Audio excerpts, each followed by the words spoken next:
On va continuer, Inch'Allah, avec Madame Karima Mondon, donc, qui est conseillère pédagogique, professeure de lettres et histoire spécialisée dans les pédagogies alternatives. Elle est présidente de l'association Éducation en héritage, conférencière et formatrice pour la promotion d'une éducation respectueuse de l'éthique. Son investissement associatif dans l'éducation et notamment les alternatives au système traditionnel lui ont permis de développer une solide expertise des pratiques pédagogiques et de leur application didactique. Je laisse la parole à ma sœur Karima Mondon.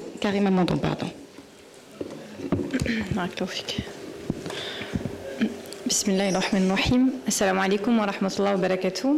Je remercie les organisateurs du forum d'abord d'avoir organisé et je remercie Allah subhanahu wa ta'ala de m'avoir permis d'y participer. En espérant que chacun pourra retirer de cette journée des éléments de réflexion et des petites graines de la réforme pour tous les types d'intelligence, comme ce qui vient d'être dit. Donc le thème de mon intervention, c'est savoir en quoi la pratique d'une pédagogie alternative va promouvoir en fait l'éthique, va nous aider à être respectueuses de notre éthique. Mon intervention va suivre un plan en 3 parties. Je vais m'attacher d'abord à vous expliquer comment j'entends le terme pédagogie sur des plans historiques et sur des plans philosophiques également, mais aussi sur les implications que ça peut avoir dans le quotidien. Une fois qu'on aura fait un peu ce travail-là, on pourra se demander quels principes on peut mettre en œuvre pour une pédagogie alternative et respectueuse de l'éthique. Et enfin, on se demandera vers quel type d'école ou vers quel type de modèle on pourrait tendre. Voilà. Donc, dans un premier temps, on peut se poser la question de ce que c'est que la pédagogie. Donc, on a eu une première intervention ce matin dans laquelle on nous rappelait que la pédagogie était un terme polysémique. Et c'est tellement vrai que je pense que pour avoir vraiment une vision ou un avis ou un aperçu de ce que peut être la pédagogie, il convient de retourner à l'étymologie du mot et donc de revenir en français à la racine grecque du mot pédagogie, qui est pédagos. Le pédagos, c'est qui? C'est l'esclave dans la Grèce antique, à Athènes notamment, dans la cité d'Athènes, qui porte les livres de l'enfant, qui se rend à travers l'agora dans les premières formes d'école. Ça veut dire que le pédagos n'est pas un professeur, le pédagos ne parle pas de pédagogie, le pédagos est au service de l'enfant. Et si j'insiste sur cette étymologie, c'est précisément parce que le pédagogue est au service de l'enseigné. C'est lui qui est au service de l'apprenant, et être au service d'eux, c'est pas une diminution ou c'est pas une punition, c'est au contraire une belle tâche et une noble mission que d'être au service des hommes et des femmes de la société de demain. Donc, à partir du moment où on a ça à l'esprit, que ce mot pédagogie, c'est être utile, c'est-à-dire être utile, être le plus efficace possible, le plus efficient possible pour promouvoir la société qui va advenir. Si je reste sur la Grèce antique, on voit donc que là, le mot pédagogie était clairement lié au domaine de l'enfance, mais au fur et à mesure des siècles et de l'évolution de la langue, le mot pédagogie a changé dans la langue française et est devenu beaucoup plus large que simplement la notion de l'enfant. On retrouve ce sens-là dans des expressions telles que il a manqué de pédagogie, pour dire de quelqu'un qu'il a manqué de tact ou de sagesse, pour le dire autrement.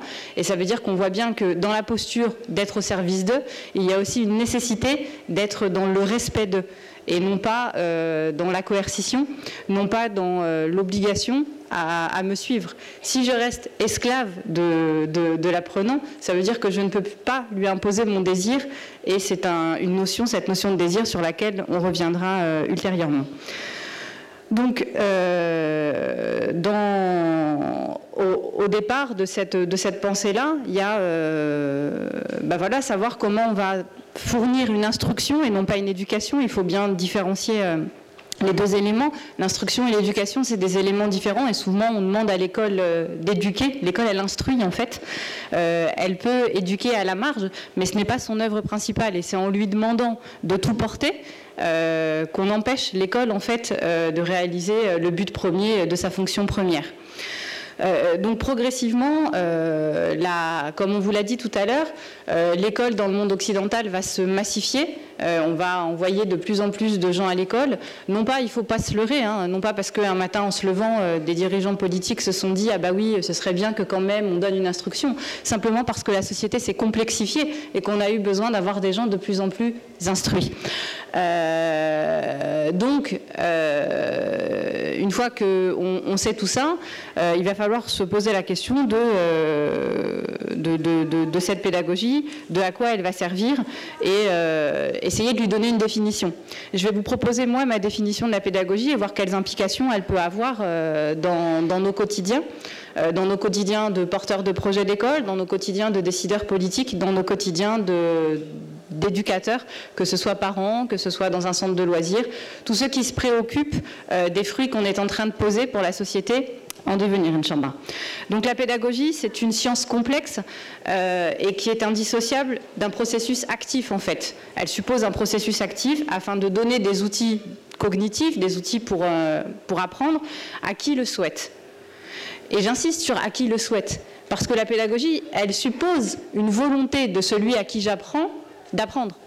S'il n'y a pas cette volonté de l'apprentissage, c'est extrêmement compliqué de faire boire un âne qui n'a pas soif, comme dirait ma maman. Eh bien, c'est un peu pareil. Quelqu'un qui n'a pas envie d'apprendre, vous allez même être le plus brillant des professeurs, vous n'allez pas réussir à lui enseigner quelque chose. Donc, il faut avoir ça à l'esprit. Un processus actif, donc, mais également une science. C'est une science, c'est-à-dire que c'est quelque chose qui s'apprend, c'est pas inné, c'est pas quelque chose qu'on a un matin en se levant. Et si je rejoins ce que disait mon confrère tout à l'heure, c'est qu'effectivement, chaque parent a le souci de la réussite scolaire ou de la réussite totale de ses enfants, mais ne peut pas prétendre à être un enseignant ou ne peut pas prétendre à être un pédagogue.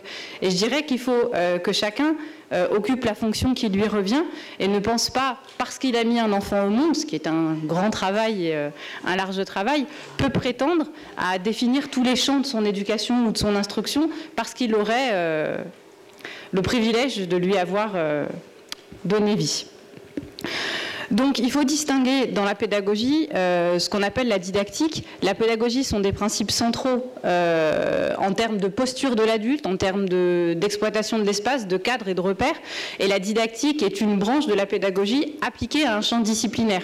Donc c'est pour ça que vous avez des didactiques des mathématiques, des didactiques des langues, mais vous n'avez pas des pédagogies des langues, des pédagogies des mathématiques, parce que c'est une posture plus globale et plus générale. Et il faut réfléchir non pas au type d'enfant qu'on accueille, parce que tous les enfants sont différents et cette différence est une volonté du Très-Haut.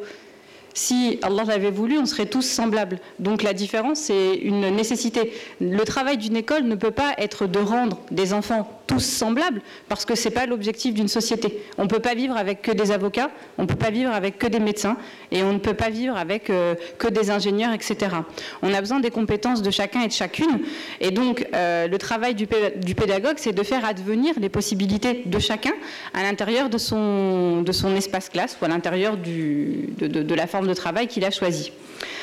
Donc cette volonté d'éduquer l'esprit ne passe pas nécessairement par l'écrit.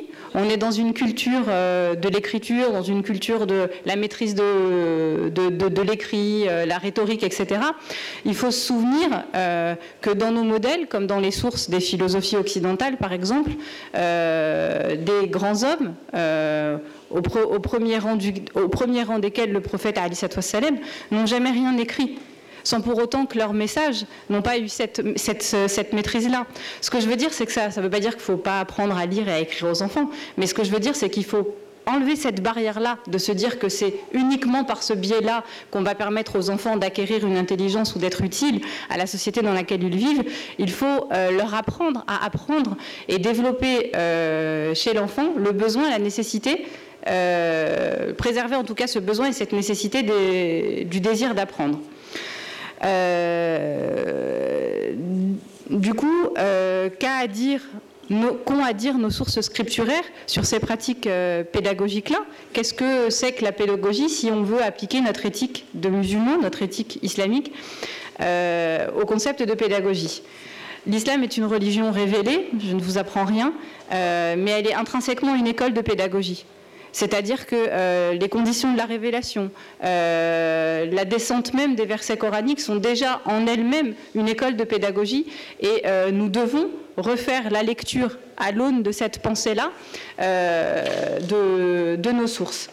Son mode de révélation, sa diffusion, sa propagation sont des modèles pédagogiques. C'est-à-dire que nous avons des clés pour discuter avec les autres sources des apports pédagogiques, que ce soit en Occident, que ce soit dans le monde asiatique, avec nos propres sources et nos propres valeurs.